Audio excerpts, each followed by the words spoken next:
Hatate Sundays, Pierce. What is happening, my man? Pretend like we haven't talked for the last 15 minutes. Not bad. It's been better week. Our worst weeks, hasn't it? Jesus. I don't know about you, mate, but I am still rough from that game the other night. Like.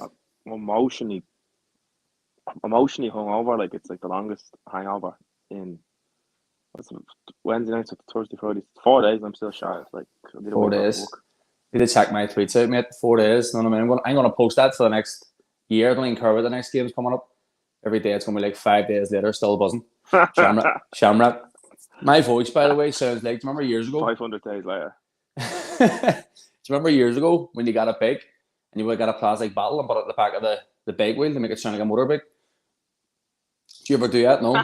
we not weird like us, no way, us, no? Yeah. That's the way my voice is, I mate. never did it, but I remember people who did it, yeah. They were the weirdos, mate. I was one of them boys. So, what did you think of the game, man? Silly question to ask you, like, but it was unbelievable, wasn't it? As if we didn't stand beside each other for the whole game. I couldn't hear you. And by that stage, mate, my voice was completely gone, like. I didn't, but sure. Well, it was unreal, wasn't it? Even before the game and stuff, was just... They were going to come back and get a goal. It was like 10 minutes to go and you were still shaking yourself. I've never seen anything though, like, it was as if the whole of Glasgow or Scotland was off work on Wednesday. Like, every single pub was like rammed from about 12 o'clock in the day. Oh, it was crazy. But even the atmosphere, you just sensed it was going to be something special. I don't know about you, but that whole day, it was just like everyone seemed absolutely buzzing. Like, yeah, there was like an expectation that something was going to happen. Like, you could just feel it as the day went on. You could just feel like they're going to accept that it's going to be up for it, and hate that cringiness. But you knew like the fans weren't going to like allow Celtic not to win that game. Was it 764 days or something without beating it? Something ridiculous like that. Yeah, so it was absolutely. I know you could think. There was like 6 months we never played them, but yeah, I know over 2 years is crazy. We're in the bar before the game, and I come on. Someone was doing like an interview, I'd say the ground, and I come up like 760 odd days, whatever it was, and it's mad to think that. Like, was it the last 6 or 7 games we hadn't beat them or something? Something ridiculous like that. It's March 2019 when Lennon was there was the last time we beat them at home. So that's like 2 years and like 10 months. Like, it's absolutely crazy. You on about Sammy's boy? See everyone right underneath that, by the way. Oh, Neil. It's definitely not him. It's some guy taking the piss, though. It has to be. But just the game itself, mate. Like, where do you start? Like, where do you even begin to talk about that? Like, just from the very first whistle. The light show. Jesus, whoever was doing DJ at night I think he's got a job for life. That place was pumping. They got it absolutely spot on with like the Celtic song, and then "You'll Never Walk Alone" should always be played after. Like, if you come out, it should be played before. The whole thing was just like from start to finish. Like, they can move on to like after the game stuff as well, but like the roll with it after the final whistle was just like absolute gold. Like, it was just genius. It was the perfect song to play. Unbelievable. It sort of brought us back there. Like, I remember saying it was bringing me back in my childhood. I haven't heard that in years, man. Yeah, I know. They had like, it's the 90s. It's the Stop the 10 song because they put big Wim Jansen, who you killed a while ago. Yeah. Move on quickly from that, mate.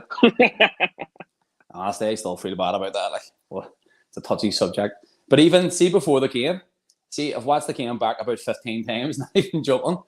But like, when they were walking out from the tunnel, I don't know if you picked up on this, like, but like your man Diallo was like a fox in the headlights. Could you imagine walking out? Yeah, like, he hasn't really played much like first team football, and you're walking out to that experience, like. And your man Ramsey, he must be sitting in a stand going, "What the fuck? What have I done here?" I know.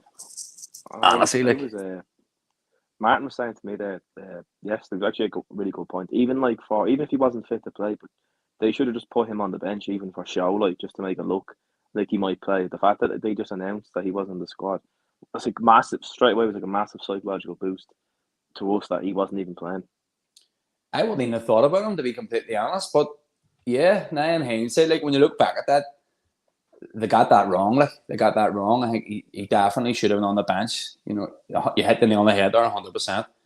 I think actually McCoy's talked about that after was it after the game he said about that. He says that he can't believe that he wasn't even named on the bench, that he wasn't fit to come on or something. Exactly, yeah. But the biggest boost, I know, we're just like jumping back and forth because it's still like talk about Christmas Day, like. But the biggest boost came at 6:30 when I said McGregor was playing. That was unbelievable. Oh, it was, honestly, and everyone who spoke to was like, "Did you hear he's playing?" Like, unreal. And then Maeda on the bench as well. I think it was sort of one of the ones you sort of knew it was going to be the case, but just seeing him on the bench as well, it just gave you a wee lift, like as well. Like it was just unreal. Like, but from the very first, I know Hatate was outstanding. Like, and like he got man of the match. But I think me and you talked about it. Like your man, Juranovic. First of all, how we got him for so cheap. Like, I mean, that is, you talk about famous robberies. Northern Bank. That's up there. Like that is up there. 1,000,000%. That is an unbelievable. £2.5 million quid. Like, ridiculous. Like he was just outstanding from the first whistle. Like he's one of them players, you know, that he's so calm and composed. You don't expect him to make any mistakes, and that there in itself that gives you like a wee bit of a confidence boost. Big time. But the whole team from the very first whistle, Taylor on a rainbow right away. Boom. Yeah, I know. I can't believe I'm saying, but Greg Taylor setting the tempo for the game. Like, oh, mate, anyone who knows me, anyone who talks to me about Celtic, will know that it's not as bad as John Joe Kenny, in fairness. Like, that was actually getting a bit personal at times. It's weird, not a court case. But Taylor was outstanding as well. Like, it's hard not to be like if the rest of the teams up for it, and you're saying like, no, everyone's like full of confidence and stuff. It's hard not to put on a performance like that there. But fair play to him, he did it, and he set the tone with that challenge on Aribo 100%. Just like, and then like 2 minutes later, McGregor went through about 3 or 4 of them to win a ball, and you're just like, right, he's not even worried about this face, the mask. He's just at it. Yeah. His comments as well after the game when he said about like the fans, like, you know, if the fans would do it, why am I any different or something like that? Face, yeah. They would have played with a broken face. I wouldn't. He was outstanding. That clip of him when Barisic was running towards him, called him a shape back. Unreal, like. Just it was. I think the only thing for you that would have buried if he said like "Scheisse." What is it? Supposed hard can't do Scheisse. That's unbelievable. But he was everywhere. Like, he was doing all the dirty work. I think he's a good player. That was the thing about Barisic I found really weird. Like, he just did not fancy it at all. The amount of like every time we got the ball either on either wing, he just like sat back and just let us run at them, and they even showed us into the box, and it was just like, right, something's up here, because we got a corner after like, was it like 2 minutes or something like that, like, and it was just like, we're out of here, like, and you could tell they just didn't fancy it. You don't fucking blame them. Like, walking out that atmosphere. Nah, like, I know it was standing in pitch black when you never walk alone on, like, you're. And a big banner with a big banner of Ange with a baseball bat saying "Send them back to hell." Unbelievable. Them boys never fail in that corner. Like, they never fail. That was just outstanding once again. Like, outstanding. But even like the whole, like, even you talked about McGregor. See, for me as well, Pierce. See O'Reilly, mate. O'Reilly is like a Rolls Royce player. Like, how strong is he, by the way? He's just. Did you see that 1-2 he done with himself out in the right? Yeah, on the main stand, and he just knocked the ball into. Oh, it was just a joke. It was unbelievable style stuff. It was. He reminds me a wee bit like, he's like a bit of a Rogic. On that, do you think Rogic has a bit of a problem getting back in the I'd say with his performances like that? Yeah, I think it's O'Reilly's until he either gets injured or plays poorly. I think he's in there. Unless Rogic maybe comes on and scores like 2 goals and beats like 8 men to score a goal. But I think O'Reilly. I know we'll talk about like today's game a bit later on, but I think it's like you can't really change that team from today unless there's an injury. Do you think McGregor's going to play? Do you think he's going to play on, or do you think he's going to get dropped today? I don't know. I'd be more inclined to. It's a hard game, like, because they. I think if we win, I think there's 14 games left. I think 11 wins will win the league. I think they'll drop points here and there. And I think if we get through tonight or today and Wednesday, I think we'll be all right because after that we've kind of got like a decent run until we play them again.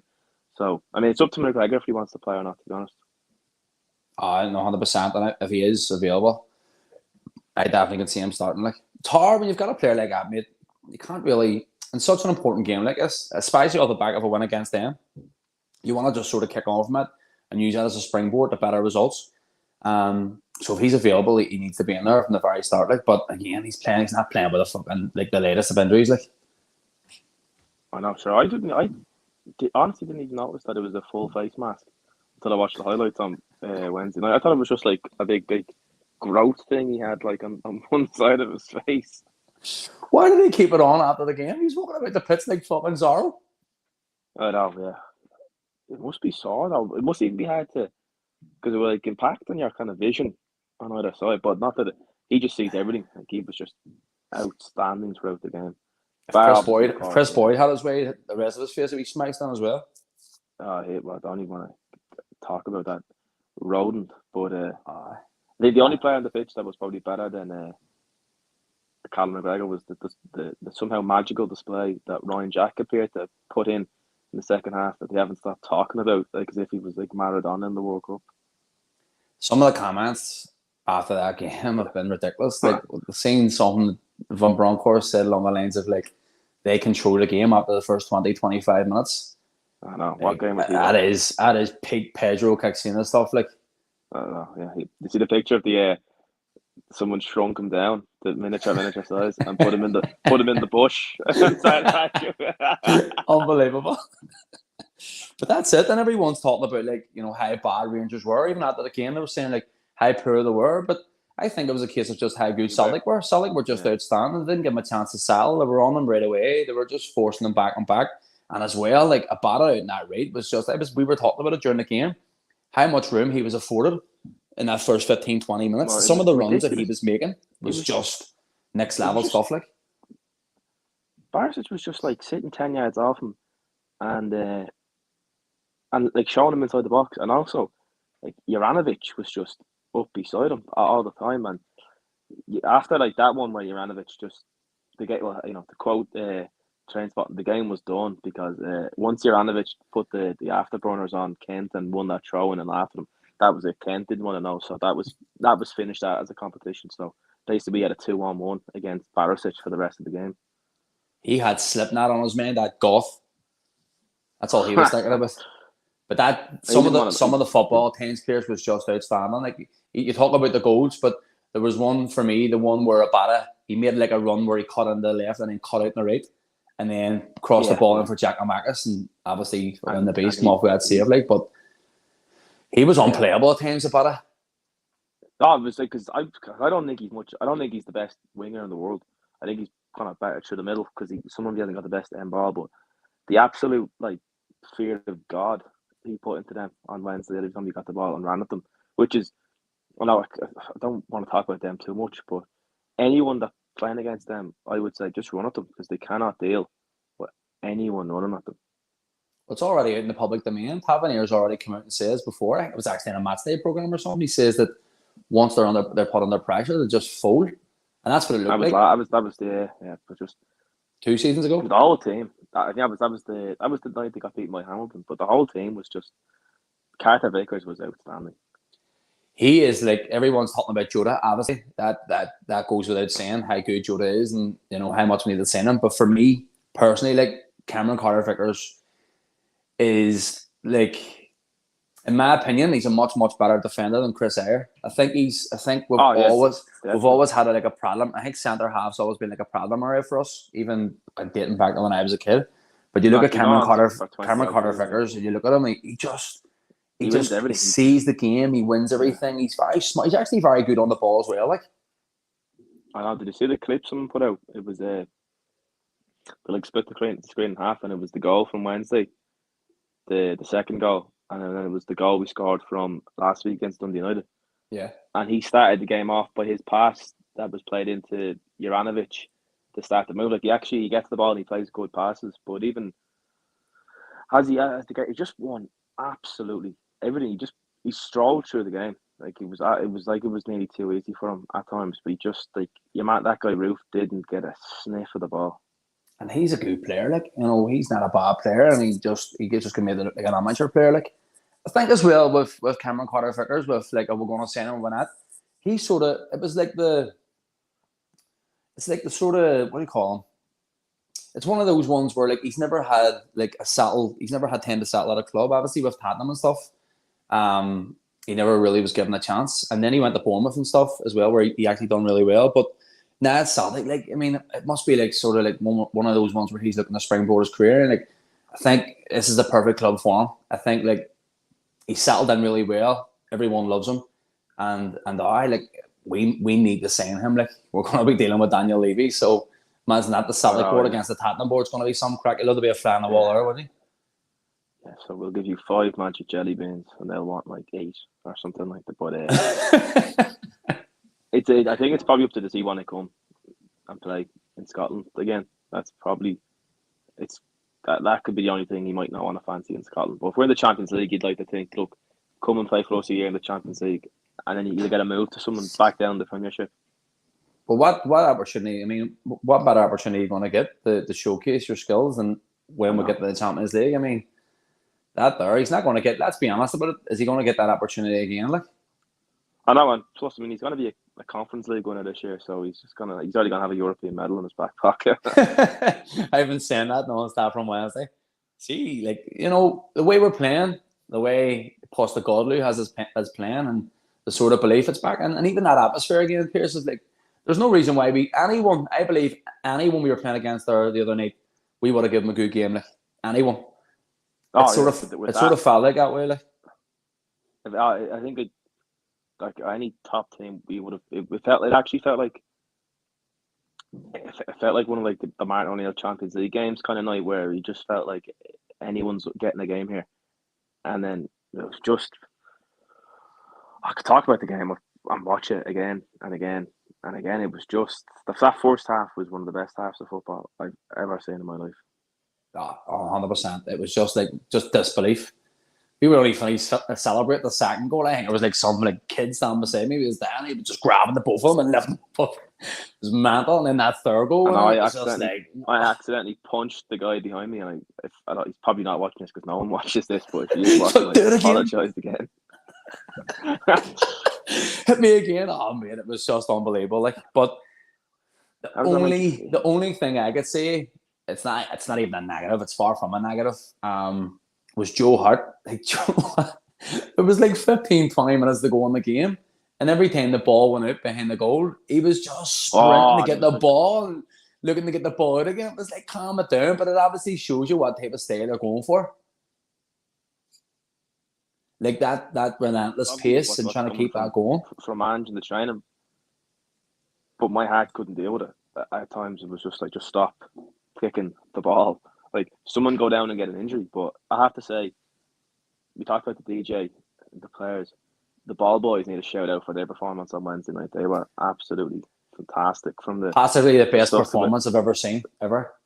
It was like some of them. We should have given them the man of the match for the laugh over the tannoy at the end of the I thought they were better. I thought they were better than Juranovic and Maeda put together. Or sorry, Hatate put together.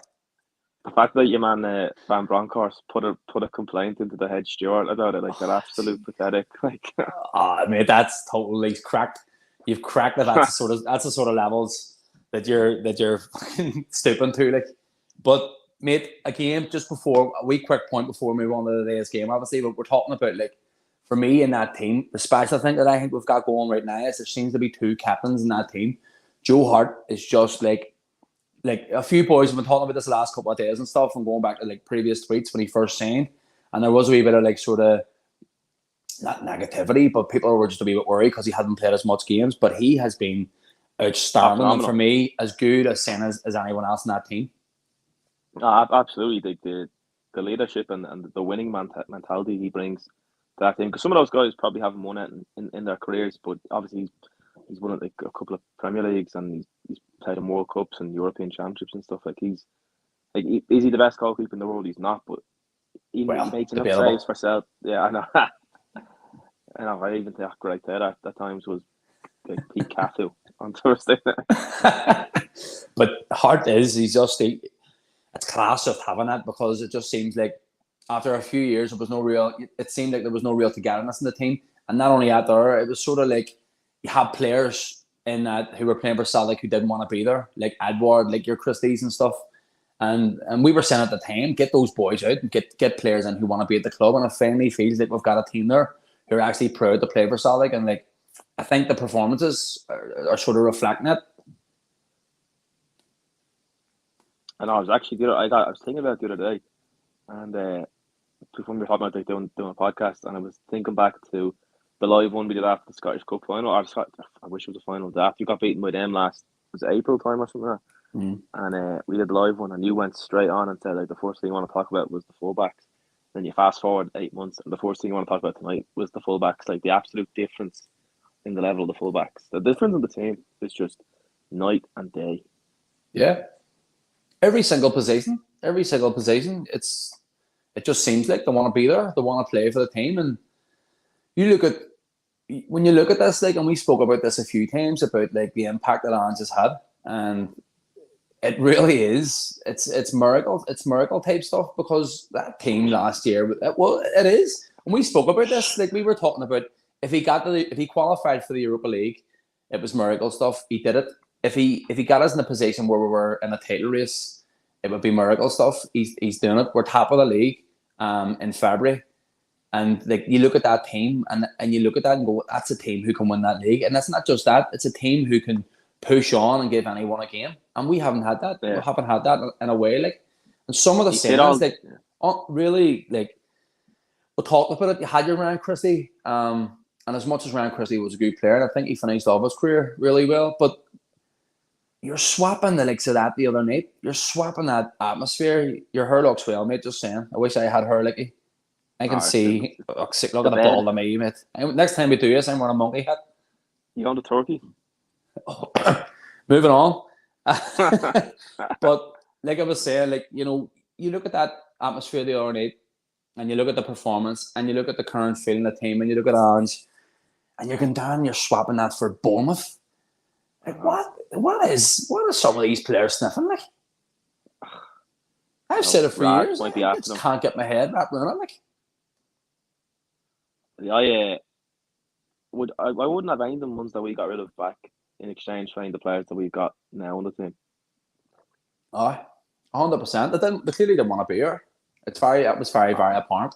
But now you look at it, mate, and you're starting to look at that bench as well, and going, for the first time in a while, we've got a strong bench. Like the fact that we didn't even have Kyogo or Rogic the other night, like, and Maeda wasn't even fit to play in the pitch. Yeah, and the absolute, I couldn't believe when he said that Hatate isn't fit enough. Seeing the interview where Hatate was being interviewed on Sky, and he was asked that, he says, "What do you think?" And just made a comment saying that he doesn't think you're at full fitness levels, and he sort of was a wee bit surprised by it. But he's just a power, and he's just outstanding. But again, mate, some of the business that we've done, like, we have slated the board throughout my whole lifetime. But Michael Nixon is a hero of mine. Unbelievable. But seriously, like, you look at it and go, like, some of the signings that we've made, like, what is it? We've seen the Japanese boys. 9 players on Wednesday night that Ange signed. That's incredible. That's a full team, like, and you could have brought in, like, he's literally, what's he signed, maybe 14, 15 players. He's basically signed the whole squad, and he's turned around the team. There were 21, what did we do today, about 20 odd points. And 6 months later, the league's not done, and it's a long way from being done. Yeah. But the turnaround, like, I mean, I remember we did the very first one when he got the job, back when we all wanted Don McKay's hairline. And like, we were saying if we were, like, within touching distance of playing them at Christmas time, we'd be doing well. And he said all the benchmarks and stuff, if you want to put it, and like, there's no point in winning Wednesday unless we go and win today and go and win Wednesday again. And he's just relentless. Like, the stuff he said about Rogic, saying, like, what's he getting a break for? You get a break at the end of the season. Like, he's just the best guy. He has those journalists on strings. Like, it's the first time I've ever seen a manager have such such an impact. Like you can tell the journalists are just scared to ask him questions. Like I know it's the way he looks at them, like, and it's just like he's like, I think he's like one question away from saying like, why would you ask a stupid question like that, mate? he just gets it. But I think you hit the nail on the head. And just before we come on here, a big mate of mine, Big Sagat, he wrote on Twitter basically saying that it's time to forget that match. It's time to forget that game. I'm not ready for that right now. I'm still going to celebrate that for the next year. But he's right. He's 100% right. We're moving on to Motherwell today. And every game now seems like a cup final. This game is massive. Yeah. Motherwell are decent enough at home. I think is it 6 games at home? They're unbeaten. I think it was the last time they were beaten. I just thought they haven't won in 4, but they're still 4th. The 4th? I couldn't believe they were still like 4th in the league. They're 4th, I think so, yeah. Tony Watt was a big loss for them, but they've got your man Fan King, who's pretty decent. Like, but yeah, I think the last time they were beat at home was by them. I remember they beat them like 6, something like that. They beat them 6 or whatever it was. But we just need to go out there today and just like use the last game as a springboard to go out today and get a good result. I think that we're a few, like, this could be the game. Hopefully, don't want to put no scuds out. I'm going to say it. I think that day is a perfect opportunity to get a big result. Just go out and just sort of cement that performance the other night. Just have the game finished again at halftime, and because we're already 10 goals. Like, we've got 10 goals off them. Like, just start racking up, because they like for weeks before the winter break, they were always playing before us, and we were under pressure every single game. Yeah, now's a chance for us to put some pressure on them and see what they're like. 100%. If we win the day, we'll go 4 points clear. And they have a tough game at Hearts today. That's going to be a tough game. A bad team, yeah. And especially if they don't score off like the first 5 minutes, the crowd will turn on them. Hopefully. I hope it's a painful day for them, a painful experience. Don't get me wrong, I've never cheered on Hearts in my life, but today can be an exception. Have you seen the thing on follow about what they want to have in the 70th minute for the Queen? That's unbelievable. People, like, you nearly go just to watch it and see what's going on. Like, they want to have like English flags and Scottish flags and Welsh flags. Like, they're absolute saddos. Like, you talk about like drinking out of it to the Queen, and I mean, it's like 2022. What the fuck? You could tell, like, Gerard and from Bronkhorst when they're drinking out of that wee cup. This is weird. What am I doing? I know, but see, Van Bronkhorst, I was saying, like, we were saying it the other day that like Peter did the one with us there before when you were getting engaged, and he was saying, it was a really good point. Like, see, like, fellas who sign for Rangers from like outside, you can kind of forgive them because they don't really know what's going on. But the fact that you've been there, seen that, and then you go back to that, like, there's something seriously wrong with you. No, big time. Just a weird bunch, mate. They really, really are, and we're not. But going back to today's game, it would be interesting. It will be interesting to see his lineup. Like, I know we spoke before about McGregor and whether you would use McGregor or not. But if McGregor is there and McGregor is fit, I think he needs to play. I think it's like you said, 14 games left. Every game's going to be a cup final. Like, I don't think Gucci's back either. Like, so Beaton back? No. Beaton's back from suspension. I think if McGregor doesn't play, it'll be Beaton. I don't think it'll be McCarthy. The Bethlehem Busquets? Yeah, the Bethlehem liability. To be fair, right, I know I've talked about Beaton before, right, in that position, and I do rate him in that position. But when people say about a liability, I think it was the case. Remember, I think he got sent off at Abrax, so he pulled down Morelos. Definitely 100%. Yeah. He done us out of that game. That third one was a wee bit like Taylor was fouled, and messing it was about, sort of like it was like a good foul to give away type of thing. It wasn't really his fault. It would have been his fault if he didn't get the result. That's it. Oh yeah, God, yeah. He would have been nearly got himself sent off at Tynecastle. Like, I think, Busquets, Beaton is a really good player. Like, but sometimes he just has these like complete, like, he just switches off, like, and he just forgets the game's going on and just decides to like just drag somebody down for no reason. But I think if McGregor can play, McGregor plays, and then other than that, what about Roglic? No, I'd keep. Was that before we went on? But O'Reilly keeps his place. Like, Rolls Royce. 100%. Yeah. It's a good option to have. Pierce, it's a good option to have Roglic on the bench here for. You know what I mean? Like, we were saying on Wednesday, like, and us and like all the guys around us, like, couldn't believe how strong O'Reilly is. And he's 6'2". I didn't think he was that tall. I would have thought he was maybe 5'10", but he's a big guy. He's a big guy. I think he has a wee bit of fitness to pick up on. I really do. He's getting Roglic 60 minutes to do. He put in some shift the other night, but you could tell the last 15, 20 minutes he was just completely spent. But imagine in that situation you're bringing on Tom Roglic to replace you. Like, I mean, that's unreal. Like, so I think O'Reilly keeps his place. Hopefully, see McGregor keep his place. If not, you can see Beaton doing a job there. What about up front? You think there's going to be Jack and Marcus and bring in Maida? That's the only one he can think of. But look, he doesn't score the most amount of goals, but I like him. There's something about him that's. He's probably not going to score 20, 30 goals for us, but he offers something different that we need sometimes. Yeah, it's that bit of physicality. He's got that bit of. Yeah. I think even against Rangers, even though he had a couple of chances. Don't get me. I'd say from McGregor had a hat trick. I'd say McGregor was a cracker. But you're right. He offers something different. We've got obviously Jota, Maeda, Kyogo, Abada, who are all very very skillful and speedy, and can score goals. Whereas he's very physical, and I believe you do need that. You look at games like Livingston away. I think it's a perfect game for Jack and Marcus. We've talked before about players like Julian getting bullied the last time he played at Livingston. Yeah. So you've got that there. You've got a big, strong lad there up front, and like a big target man type of thing.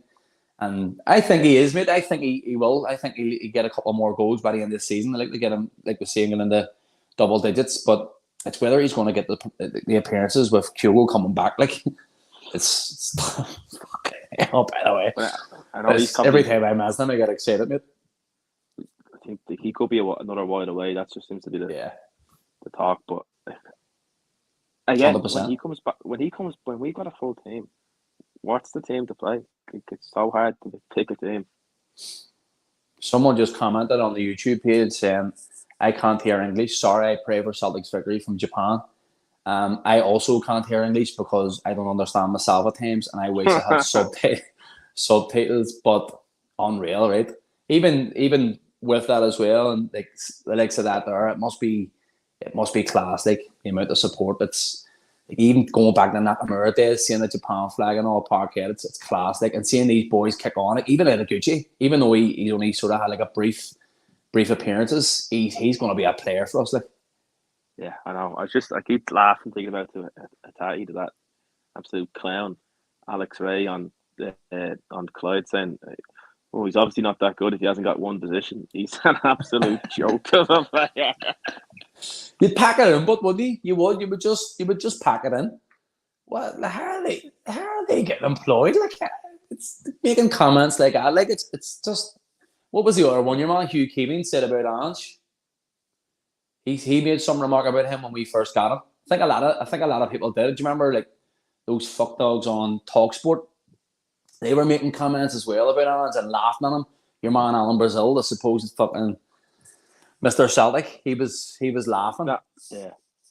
Like, I'll be honest, I called him a patsy when we gave him the job. I thought it was just a Lawwell, just we'll give one of our friends the job, but couldn't be more wrong. He's just, he could just, like, it all, like, they really bought it. I think everyone was still so annoyed from the Eddie Howe stuff at the time, but I think a lot of people started to buy into the Ange thing after. Remember, they put up the clip of the training session during the summer. Yep. The Don't Stop one. That was just like that. They put it up on a Friday. It was like Friday feeling like they put up, and it was after that. It was, and then getting into the Europa League was massive as well. That it's just week by week he's gaining more and more. Like, one of these, like, I know we only won 3, but one of these days we're going to do something for the game. Today's the day, Pierce. Today's the day. How relevant is that clip too? How relevant is that clip of the last couple of games? Especially the one against Dundee United. Yeah. We'll finish from the stop, like. When the game stops, we stop. What the noise on Wednesday was incredible. Like, the fans was a joke. But see, last Sunday, like, I haven't, like, obviously like, since COVID, I haven't felt like that at a football match when like a last goal comes in, and it's just like hug a stranger stuff. But it's you just like when we walked out the ground on Wednesday, I was like, oh, can we not just play again tomorrow? Like you just want Celtic to play like straight away. 100% right away. You just want it again. You want your fix. But I'm proud to say that I've been on the Ans train from day one. The carriage, literally, was there be a couple of other boys, a couple of weirdos. But he is, mate, and there's a sense of like something special's happening here again. It's sort of going back to that sort of feeling when the Red first saying you got that sort of, there's a bit of an aura about the team, there's belief about the team, and I think we're gonna finish this season really strong. Hopefully it starts today. Hopefully we get a big result today, and like Big Sack said on Twitter, is just forget about the game the other day and just solely focus on this and go out and hammer them. Like, and just before, just again on Ange, that line from about making people forget about their problems for 95 minutes was just one of the best human things I've heard in a long time. He's just like, that was like, I mean, everyone has stuff going on in their own personal lives, but he's just like an all round great guy. That's it, mate, and that's it. That shows you, like, you hit the nail on the head there. He just, as well, he's a fantastic manager, but more importantly, he seems like he's a fantastic human being. And I think that struck a chord with a lot of people, including myself. It was just unbelievable to hear it, and it's just class having a man like that leading the team you love. And I'm not joking. I'm about 2 games away from getting a Postecoglou tattoo on my back. I think it How can good was happen. that Ange Postecoglou with LA? Just outstanding, mate. Outstanding. Some of the songs that Joe Sipjanovic, get that blaring. Yeah, the fire. I'm all for it. Absolute baller. Before I finish off, Pierce, and anyone watching this, you can rate your predictions below the tweet. What's your prediction for the day? Give me a score prediction, my man. Who's going to score the first goal? And what's the prediction? I'm going to go for the exact same as what happened the last time we played at Fair Park. I'm going to say we'll win 2-0 and Hearts will draw 1-0. We prediction in from Mordor as well. Fair play. I love it. I think Giamakis might score. First goal? I don't know. I don't like doing stuff like that. But please. As O'Reilly scored, yeah, could please see him getting a goal. O'Reilly could score the first goal. I think you stole my prediction there, mate. So I'm going to have to change it to someone else. I'll have to go on the Black and Tans booking app and check out a couple of prices. I'm going to go with Jota 4-0. And since you threw in a prediction from Mordor, I'm going to say 2-1 Hearts. I'm going to go for a Liam Boyce double. Oh, that was very nice. Fall Joe boy last week as well.